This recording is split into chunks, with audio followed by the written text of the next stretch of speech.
and YouTube.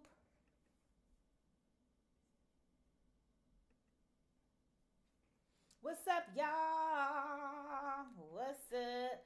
What's up? I am live on my YouTube as well. For those of you that don't know, I'll be going live every single day on my YouTube. The first 30 minutes is on my Instagram, and then the rest is on my YouTube channel. So make sure y'all tune into my YouTube. We got a lot to talk about today. A lot to talk about, y'all. A lot. Got me some water because people thirsty out here, thirsty for attention, thirsty for clout. They done did it. They done clipped TikTok in America and obviously some of Canada too. They done clipped them. Clip. And I heard they clip Lemonade as well, Lemon 8 as well. So where the people gonna go? What the people gonna do? People gotta start all over from scratch. Luckily, I got my YouTube family. I got my Instagram family. So when they clip TikTok, to be honest, it really didn't affect me. Why it didn't affect me? Because um, TikTok had just banned me, banned my account, took all my followers, all my content down the drain. So I had to start over anyway. But I don't live in America. So the ban did not affect me. My account, my new account was not created in America. It was created in Turkey. So all of that hoopla with the ban and everything did not affect me. But I'm going to talk about some things for the new content creators or the content creators that were affected, that was getting a bag from Instagram. I mean, not from Instagram, from TikTok solely, and did not have a following on Instagram, did not migrate to YouTube, and now are scrambling on Red Note and any other app. I seen some people even on Snapchat. Like, you lay, honey. Me, I'm on every single app that there is that has a big following, from Snapchat to YouTube to Instagram to Twitter to now Red Note, TikTok. I've been on all of these apps for a very long time. Most of the apps since it existed, simply because I've been in the industry and it was always my job to be on the newest apps, find out what's going on with the trends for my clients and stuff like that. But a lot of these people did not. They were solely stuck on TikTok. You know, TikTok was an end all be all for them. They was going live, making their money on live. They was, making money off of their content. And now it may come back, but everybody has shell shock. You know what I'm saying? Now Americans know, like, yo, we can really be clipped. And I'm gonna tell y'all this. For me, it was something that I knew can happen because when I was in Nigeria, they had clipped Twitter for 30 days and I had to use a VPN. Threads is clipped here in Turkey, so I haven't been on Threads. If you was looking for me on Threads and like, why she ain't post? Because it's clipped. I have to wait till I leave the country. And they did not unban Threads. And there was really not no, it's coming, it's coming. It was just like, it's out of here. So this is what we're going to talk about today because a lot of people were relying on TikTok. A lot of people were building their fan base on TikTok, making money on TikTok, and they did not diversify. They did not migrate their people over to a community. Like I have a community on school. And so for those who don't know, the school app, my Xback Tribe and my Vixen Tribe is solely on school. I used to be on Telegram, but I wanted more of a social media atmosphere. And so I created a community on school. That's where I'm giving all of my daily information as far as like just vegan recipes, daily motivations to help raise your frequency, interacting more with my following.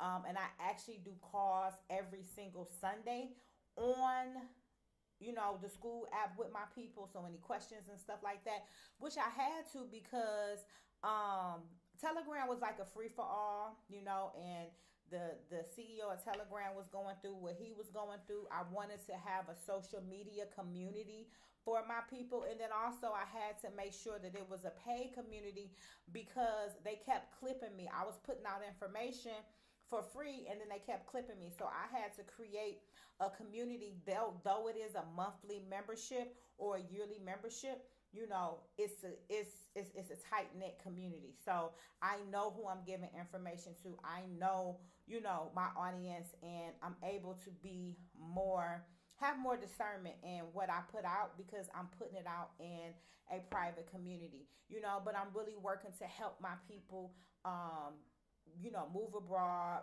be healthy, holistic, all that kind of stuff. But anyway, this is what I wanted to say. I feel like TikTok being shut down is kind of a good thing, for one, because for one, it gave content creators insight on I really need to have a niche, for one, because a lot of people on there didn't have a niche. They was just skating back, getting famous from just BS, right?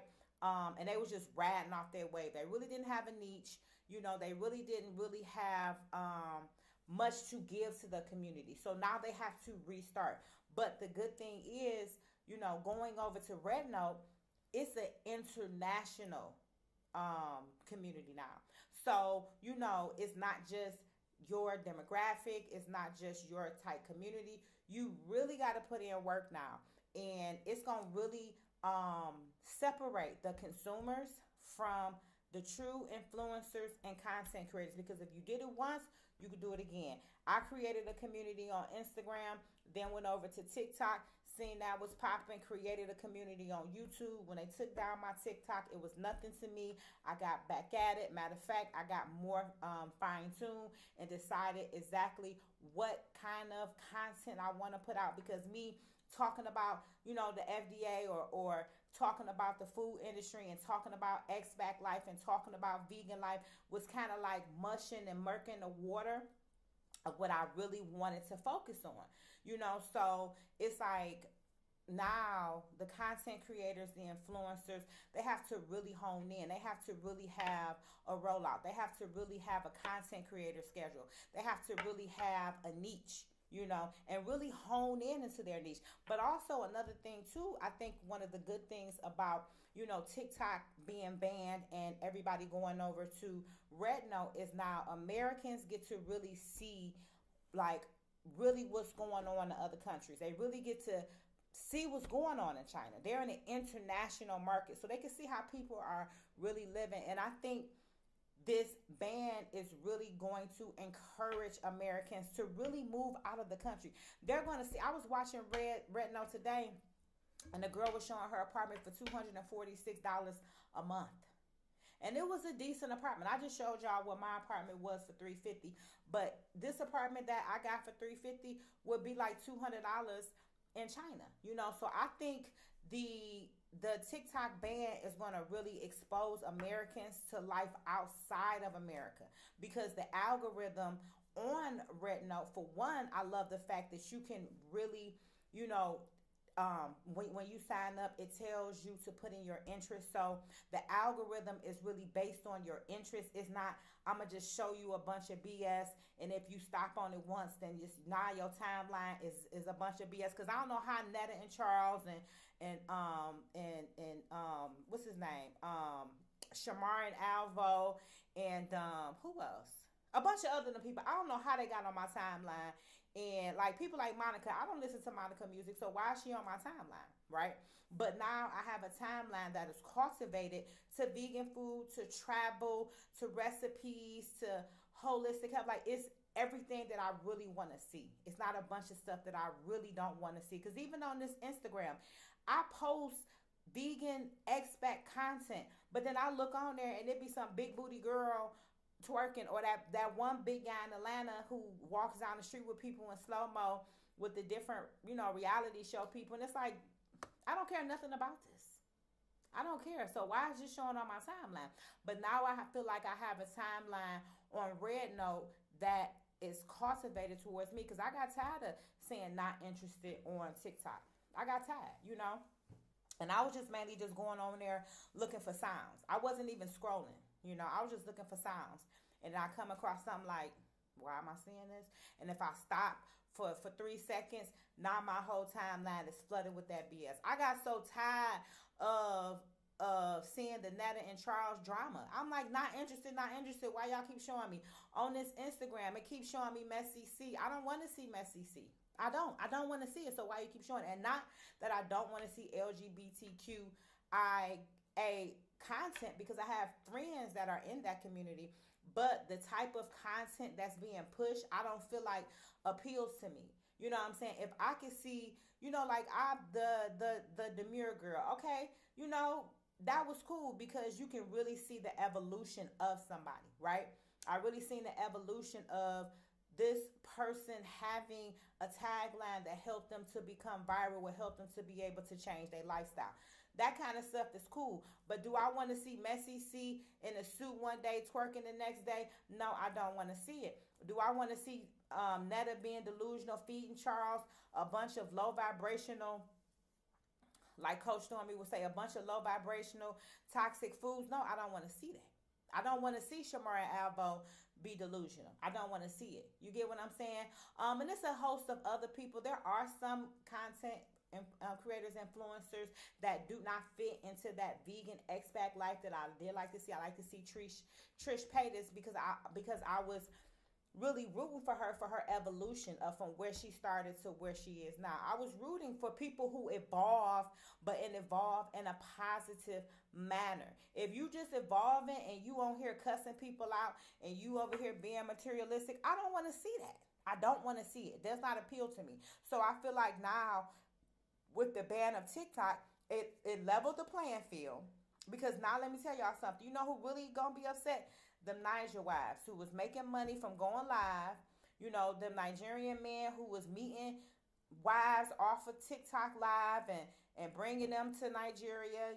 That whole love phenomenon is over with because they was coming for me. When I spoke on them women who was 60, 70, marrying 30-year-old men, like they was mad at me, right? But I didn't want to see that. And now having TikTok banned, it removed all of that. It kind of like did like a sweep, a social media sweep. So a lot of that fuckery, for lack of better terms, has now ceased. Now, it ain't this, oh, I'm a Niger wife and I'm going to get some notoriety because I'm 20 years older than this man and I married him for papers.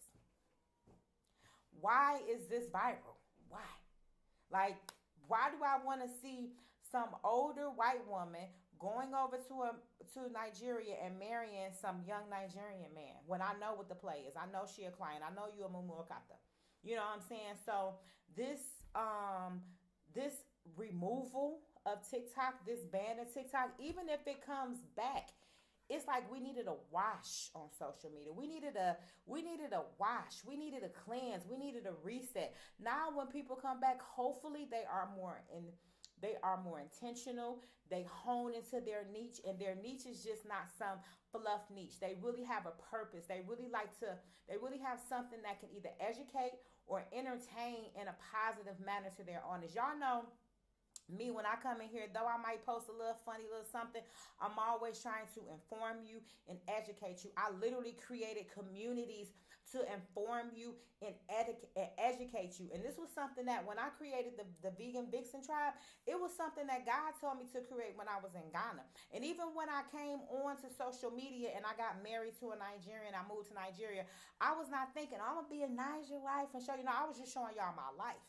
My life just so happened to be moving from America to Nigeria and marrying a Nigerian man. And then all of a sudden, I realized it was a phenomenon and a fad. And then everybody going over to Nigeria to get married, but not living in Nigeria. They were just going over there to get married and going back to America, to bring their husband over to America, to a country that the cost of living is absolutely crazy. But what were they really educating and informing and helping their community? They wasn't helping their community. Yeah, they giving them information on how to get a visa and how to go over to Nigeria and marry a Nigerian man. But at the end of the day, most of the men had village wives and they was coming at them for clients. So it still was a low vibrational thing. They wasn't even really showing them the community, the foods, the lifestyle. They wasn't showing them that. They was just saying, list my husband, look at my husband. Like, girl, if your husband is your only claim to fame in this world that has a bunch of different ways for you to come up, then I don't know what to tell you, and then they on live, begging for motherfucking money and all this kind of shit. So I'm really happy of the evolution. I really am. And I ain't trying to be funny or nothing because I still have access to TikTok. And I feel bad for those. Well, I don't feel bad, but for those people who, solely was making money on TikTok and didn't diversify to other communities, it's like, okay, so now you learn that you need to upgrade. You can't just be stuck on one app and maximizing on one app. When really YouTube is one of the biggest apps in the world. And for me, honestly, I wasn't making a lot of money on TikTok. But if I sell something, I'm not going to TikTok to sell it. You know where I'm going? I'm going to Instagram because that's a dedicated fan base who have learned me, who have appreciated me and appreciate my products. When my book sold and went #1 on Amazon, it sold strictly from Instagram. It wasn't TikTok. It was Instagram. That's a more dedicated following. So you have to be a lot more dedicated, a lot more strategic, a lot more have a business plan on Instagram than it is on TikTok. You have to be more serious. If I don't post, constantly on Instagram, then it will affect my followers. So I had to be more serious on Instagram and definitely on YouTube. YouTube ain't for the play.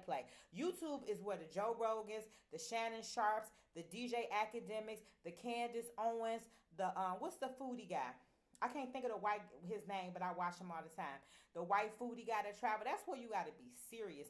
And really, I realized when I first started really kind of put content on YouTube, like, damn, I ain't serious enough. I got to step back and really figure out how to curate content that people are going to watch because they want good lighting. They want good sound. If you're going live, you got to have nice aesthetics. You got to be, you got to be consistent. You can't just come in here and one day be talking about this and the next day talking about that. And ain't no drama on these apps. On TikTok, I'm telling y'all, in them live communities, it was so much drama, especially with them lives, them Niger wives and all that shit. It was a lot of drama. Like Biko. That's why I left Biko. Because Biko was full of drama. And I don't like drama. I remember I went on Shekinah's when I was trying to, get popping on Biko. Because somebody told me go on Biko. And I went on Shekinah's live. And she was calling me a bitch. And didn't want to really, promote the vegan foodie. And I seen it was like some old catty, cliquish type community. I slid up out of Biko fast as hell. Then I would slide up out faster than I would get up out of a steakhouse. I was like, oh no, this ghetto. I don't do ghetto. I don't do ghetto internet communities. I don't do ghetto communities in my life. I don't live in America. If I wanted to be in a ghetto community, I go back to Detroit, go to the east side and be beefing with somebody baby mama about their baby daddy. I'll be arguing with my baby daddy on the phone if I wanted to do ghetto. That's not the type of life that I want. And so I left Biko, right? And then when I got on TikTok live and I started seeing how ghetto and low vibrational and the conversations they was having, and then when I come on here and have real conversations, they ain't trying to hear me. They restricting my live. They banning me. I said, this community ain't for me. It ain't for me. On Instagram, you could choose if you want ghetto, but I'm not. It's really kind of hard to get into the ghetto streets of Instagram or the ghetto streets of YouTube, especially when you have a niche. And I know why my people come over here. Y'all want to know about vegan life, holistic life, and living abroad. Y'all don't care nothing about no drama. When I did have a bunch of drama, y'all tuned in a little bit, but they like, we don't really care about that. That's why I don't talk about my family. That's why I don't talk about my personal life no more. I just talk about information and I just show y'all my life because I know what y'all really want to hear and what y'all really want to see. And the platforms that I'm on, that's the type of mindset. It's a business. Because at the end of the day, this social media is a business, right? TikTok is a business. Instagram is a business. YouTube is a business. And for those going over to Red Note, if you're a content creator, it's a business. So now it's time for people to get serious, but also for those people that thought that they were too late or really wanted to create content, right now is the best time for you to flourish. And it takes nothing. Let me tell you something. Don't be feeling like, oh, well, I'm late. It's never too late. It's never too late. But just don't get on here and just think you're going to ride a wave and then you're not strategic with the content. You can go on ChatGPT and have ChatGPT create you a content creator's calendar and schedule with descriptions, with captions, with hashtags, and all that. And as long as you consistent and you serious, you will build a fan base. You will build a niche, and then you can sell your products. Then you can create a viable brand. Don't think you could just come on here and just post and then just, no, you got to be serious about this though. And hopefully this TikTok ban has taught creators to be serious and to diversify your brand. If I had 1 million followers on TikTok, but then I have 500 followers on Instagram, that means I'm fucking up. I put emphasis on all of my social media because it's people that's on TikTok that wasn't on Instagram. It's people on Instagram that wasn't on YouTube. It's people on YouTube that don't care nothing about an Instagram, a TikTok. They just straight up YouTube. They don't care nothing about it. Right now, the only one that I kind of really don't put a real big emphasis on is Snapchat, which was crazy because when Snapchat had rebranded themselves, they hit me up and asked me to come and be serious. But at the time, I was so focused on TikTok that I didn't really focus on Snapchat. And by the time I came back, I realized niggas was eating and I missed the buzz. And so I was just like, you know what? I'm going to just stay where I'm at because I know this algorithm. I know my audience over here. And I just want to be where my audience is because I know what my audience want to see. Snapchat was more or less for me to just take some pictures with some filters, look cute, and then put it, on other social media forms. But, right now is the time. It's a new year. We got a new presidency. I'm trying to fix it because it's like my bang is like looking crazy on YouTube, but looking okay on Instagram. But right now is the time. It's a reset. Now is the time. If you have a business, if you have a brand, if you have, a calling, a niche, you treat it like a job. Like I literally have a content creation calendar and, on my Google Calendar, I have time set a day where this is what I'm supposed to post. So when y'all see stuff, don't think I'm randomly just posting shit. I have a calendar to tell me, okay, now we posting about vegan food. Now we posting about X-Back Life. Now we posting about humor. Now we posting and selling the tribe. Now it's time to go live. Now it's time for you to post in your tribes. Now it's time for you to do a call with your tribes. All of this stuff is like a business to me. And granted, I come from the entertainment industry, and that's how I got my clients to get, red carpets, and my clients were able to, garner the attention and gain the publicity and be on red carpets because of that same setup that I have. But I decided to, if I could do it for other people, why not do it for myself? And I take it seriously. Now granted, I might only get one membership this week, but guess what? I live in a country for one, my rent is $350. So if I get somebody to join the tribe for $150 for the year, one person, that's half my rent. You get what I'm saying? If I sell 20 books because I have promoted in my tribe or I have promoted my books, then that's money in my pocket. You get what I'm saying? And for me, I'd rather put emphasis and energy and time into building my brand, into selling my products than go and work a job. Or I'd rather do it and create and inform y'all. Because I know y'all appreciate this. That's why y'all fuck with me. That's why y'all here. Because y'all appreciate it.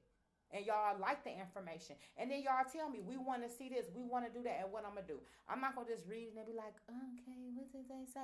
No, okay, let me go back into the lab and let me go create something for my people. But guess what? I'm no different than you.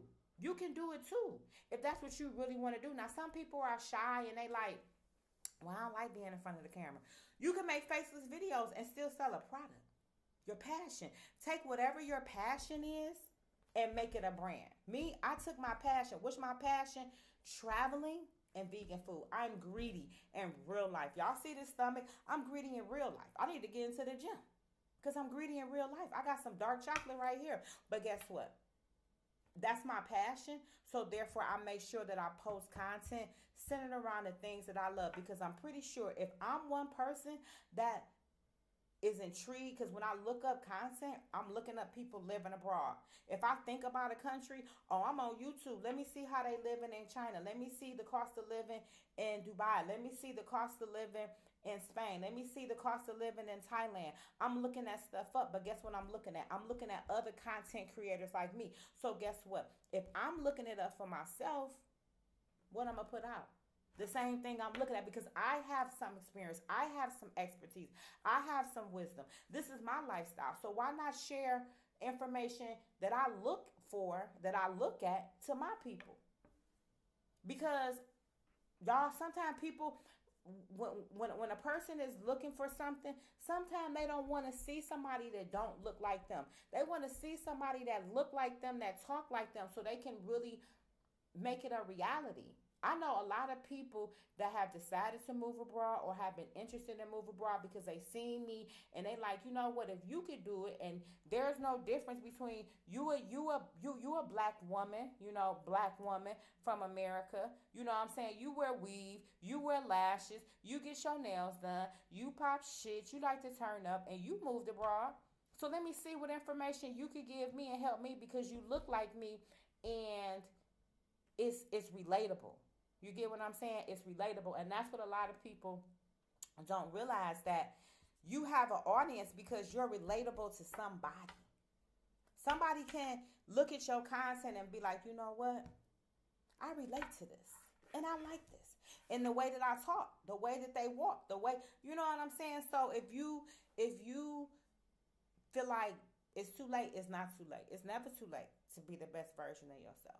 You just got to have the right tools. You got to have the right mindset. You got to have the consistency, the discipline, and you have to know what you want to put out too.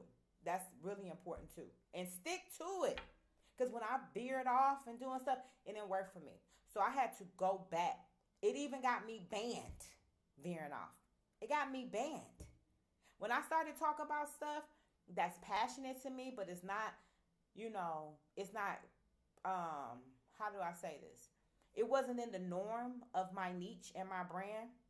YouTube pulled me off for 3 weeks, said you can't post shit because this ain't what we got you here for. We got you here for vegan expat. Like, what you talking about the FD and all this bullshit for? That ain't what we got you here for. We got somebody to do that, and they know how to do it. Though that's information that you want to share to your audience, figure out another way because this right here ain't it. This ain't what your brand is about, And so that's why I created the Vixen Tribe too, because that information is in my Vixen Tribe. Look, plug. Join my Vixen Tribe if you really about that life. Or my Expat Tribe as well. But I know why y'all here.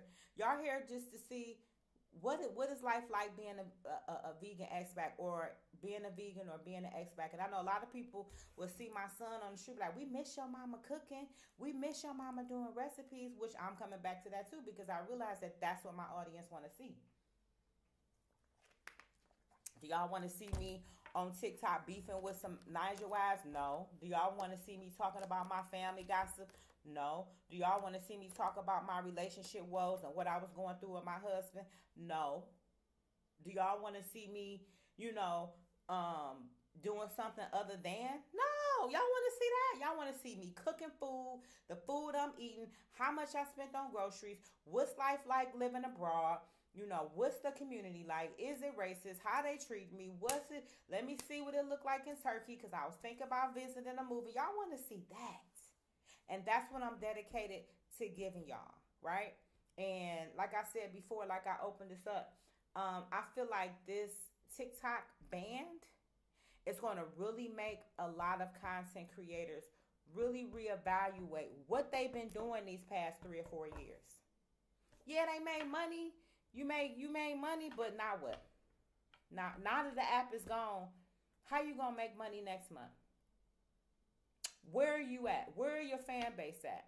And if you gotta go to a different app, how are you really gonna build a stable fan base? Because y'all know some of them people don't have a stable fan base. It was just the app kept pushing them and pushing them. And then there's people that like drama. But them ain't the type of people that I want to be following me either. I don't want nobody that's looking for drama and pettiness and cattiness, and that ain't what I'm on. That ain't what I'm on my normal life, and that's definitely not what I want to see. And I think with this reset now, people are kind of over seeing drama. Like, aren't we over the love and hip hop drama, scripted, toxicness? Because the shit is scripted. Ain't y'all over that? Ain't y'all over seeing somebody baby daddy cheating on them, somebody lying, somebody fight? Ain't y'all over that? To be honest, I do have a guilty pleasure of watching Jocelyn Hernandez, um, um, the cabaret, right? But I like watching UFC. So for me, it's like watching UFC. You know what I'm saying? And am I gonna sit up and watch Baddie West and all that? No, I'm gonna watch Jocelyn, and really it's because I'm happy to see Jocelyn really created a lane for herself, and they doubted her and they played her, and out of the Mimi's and Stevie J's and K Michelle's and all of them. She doing really good for herself. The Carly Red, she doing really good. So it's kind of like a kudos to Jocelyn. Though you had to stay in that same genre of black women fighting and cussing and being ratchet and shaking their butt and all that kind of stuff, you really created a lane based on the dream that you wanted, and nobody else on the show is doing it. You going up? You get what I'm saying? But am I gonna sit up and watch all of the shit that's on Zeus? No, I don't know them people. I ain't rooting for them people. It's more of a personal thing. And then for me, I'm actually thinking about doing a show like that for Vegan Vixen. So it kind of gives me insight on if I want to produce a show like that, what type of things would I feel would go with the audience. You get what I'm saying? But I don't really care nothing about that drama. I don't want to see that. Me at 40, I don't want to keep seeing love and hip hop drama. They talking about Kurt and Rashida getting a divorce again. Still, I haven't watched Atlanta Housewives in years. I can't even tell you nothing about that. I can't tell you nothing about a love and hip hop. I can't tell you about a Real House of Potomac, Baddies, West, East, South, Bad Boy. I can't tell you about none of that kind of stuff because it does not appeal to me. That's not my demographic. I don't want to see a bunch of drama, and I don't feel like that helps you grow as a person either. It keeps you stagnant. It keeps you in depression. It keeps you jealous. It keeps you in a mindset of not being productive, right? And let's just be honest, because how do you feel when you watch Atlanta Housewives? And y'all comment below. How do y'all feel? Do y'all feel empowered? Do y'all have any high vibrational emotions, or is it what? How do you feel?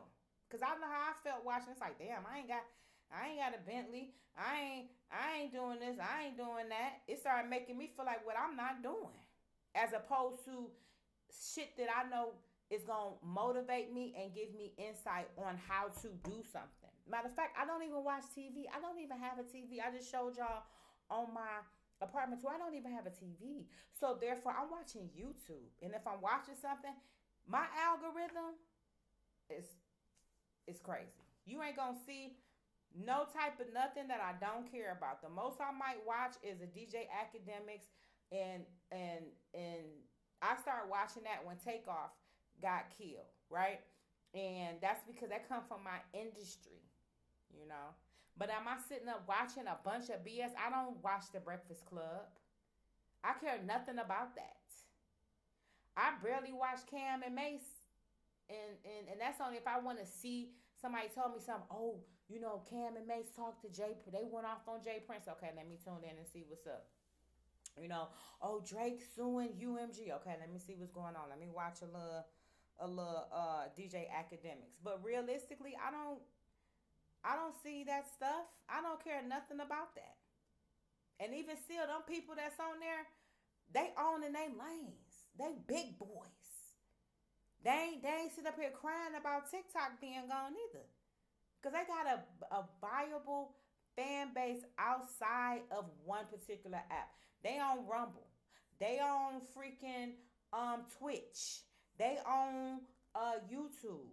They got an Instagram page using it as a website.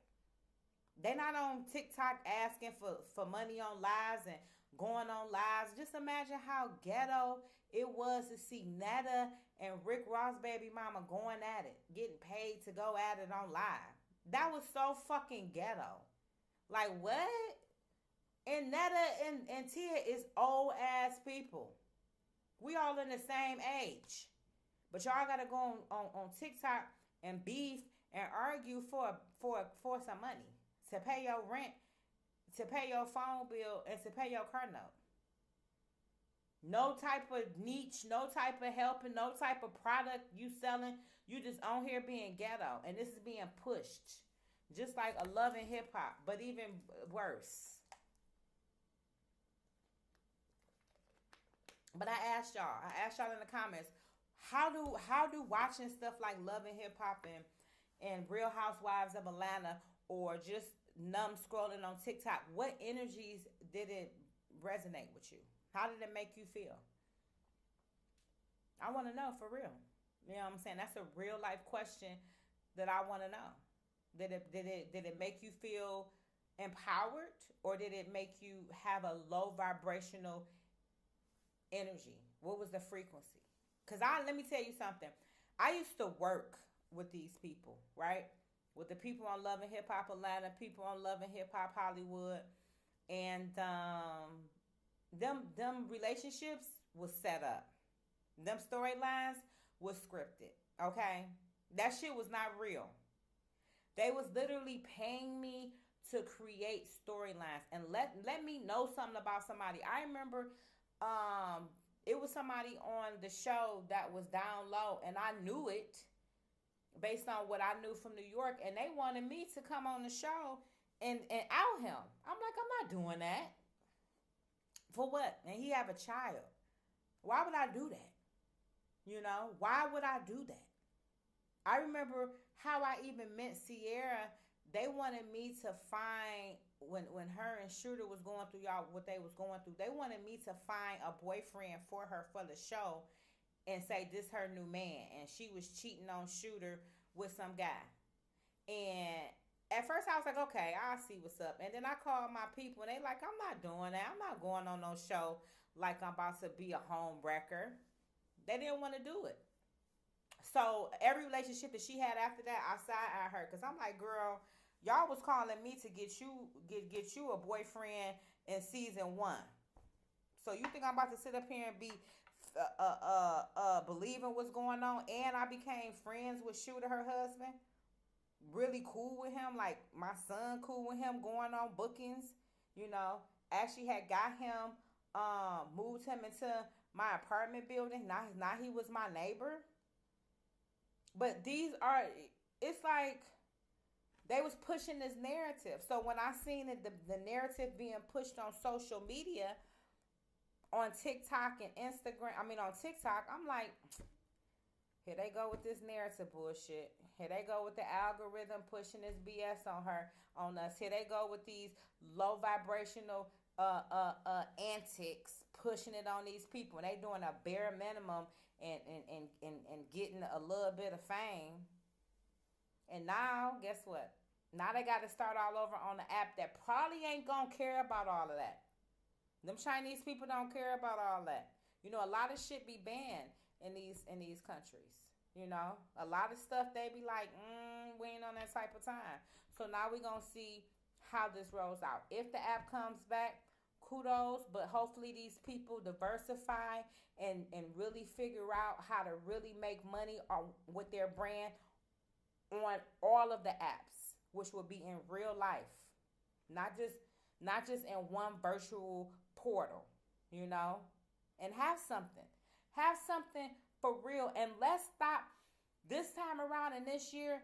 Let's stop making people who really have nothing to offer you famous and rich. Why is Messy C popping? Why? This is a grown ass man with kids with a BBL. 1 minute he like women, 1 minute he like men, twerking. Why is he famous? What is he putting into the community? Seriously. What is he really doing? Nothing. We need to stop making people who have nothing to offer you on a spiritual, mental, emotional, or business aspect. Stop making these people famous. If they're not giving you information on a daily basis to be the best version of yourself, stop being entertained by BS. Stop it. Stop allowing social media algorithms to push content on you that does not help you in the long run. And if somebody has a brand, that if you have a brand and you have a business, learn to diversify outside of one particular brand and push your brand and find a niche and hone into that niche. Don't sit up here and just ride a wave because you can, because that's being lazy. I have to literally get up, look at my social media calendar, literally make sure that now, especially with that TikTok ban for me, I had to make sure that I'm putting out content that follows my niche and why my people are here. I can't just be on here like, oh, I'm just gonna bullshit life and show y'all I'm a bad bitch. Yeah, I'm pretty. Of course, I'm pretty. Of course, I'm beautiful. But what more do I have to offer? What do I have to offer you? And I'm gonna tell you, if I'm not offering you something, if I'm not helping you, have insight on moving abroad, or a vegan life, or if you in my tribe and I ain't helping you be the best version of yourself holistically, or if you join my expat tribe and I ain't giving you information to help you move abroad, real information, then you have the right to not fuck with me. But guess what? I'm gonna make sure that I give y'all that information, even if I make a funny TikTok or Instagram reel or red note. I'm still making sure that I put information in there to, like, inform you on something, to educate you. Every once in a while, I might put a little dumbed down ratchet shit on there, and that's only for algorithm purposes only. Because when I be going too hard trying to give y'all information, trying to help y'all, trying to inform y'all, they don't like that. So I have to put a little bullshit every now and then to keep myself afloat on the algorithm, right? Or appeal to them people that I know that's kind of on the fence about being informed and being the best version of yourself. Or for the niggas, because we know the niggas come for the look. You know what I'm saying? They be like, okay, yeah, I ain't trying to move abroad, but you pretty in that. You know what I'm saying? And titty that. They want to see that. So, okay, I get it, fellas. I'm going to keep you because I make money off y'all looking at me too. But at the end of the day, my goal is to keep y'all informed. My goal is to make sure that I create content that's going to help you be the best version of yourself. And if y'all following somebody, if they not doing that for y'all, stop making them famous. Stop giving them a platform. Stop making them have this delusion in their mind that they more than what they is. Because that food that Netta was cooking for Charles was toxic food. That if you keep eating that shit, you're going to have some type of disease. And then this motherfucking line wearing fake shit, creating a false sense of materialisticness. This shit ain't even real, cuz. It's not even real, it's fake. So why are you on here trying to act? What is going on? What we doing here? You get what I'm saying? So I just wanted to come in here real quick, pop a little shit. For those on my Instagram, just know that my lives now are always on my YouTube live. I'm taking all my content over to YouTube. That's what we gonna do. I fucks with my Instagram, because that is I know my Instagram gonna support me. Y'all gonna support me. Y'all gonna buy my product. Y'all gonna join my tribe. Y'all gonna ride for me. But I'm taking my content over to YouTube. I'm taking all my vlogs next month, y'all. I cannot wait to show y'all what I am launching and introducing. I'm super excited about the ascension, the upgrade, the rebranding of the Vegan Foodie, because I know what y'all want to see. But I just had to kind of put some things together to make sure that I make it happen for y'all. But if you are on my YouTube, shout out to you. Make sure y'all subscribe. Make sure that y'all stay locked. Y'all turn on y'all notifications so when I go live, you catch me. If you're on my Instagram, make sure that you follow me on YouTube. And make sure that y'all follow me on Red Note, because I just want to see what happens over there. Okay? So anyway, I'm about to get up out of here. I got to make some phone calls, check on my family, do what I need to do. I just wanted to come in here live. I'll probably come back on a little bit later and kick it with y'all, but y'all know I had to address that TikTok ban, my thoughts on it, what's next in these social media streets and everything. All right, so I will be back, y'all.